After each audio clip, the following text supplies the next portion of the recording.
So guys, mahali tumefika kama Kenya ni kumultitask ama upitwe. Ni kumultitask ama ukandamizwe.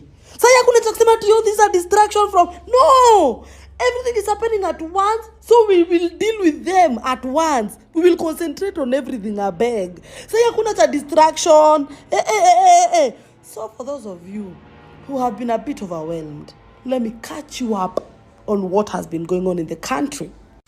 So the first one and the most pressing one, we have the Finance Bill 2026 proposal. It's already out. Na inapitishwa as a law on 25th.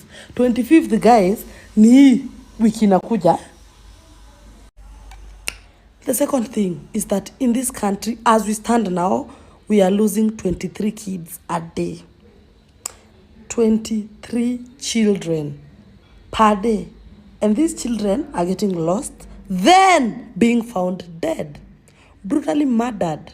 Mtoto amevunjwa mikono. Mtoto amenyongwa na waya. Unfortunately, on Monday, we lost Rachel Wandeto. Who is Rachel Wandeto? She's a woman who had tattooed the president's face on her body. After that, akachomwa na acid, akalazwa hospitali.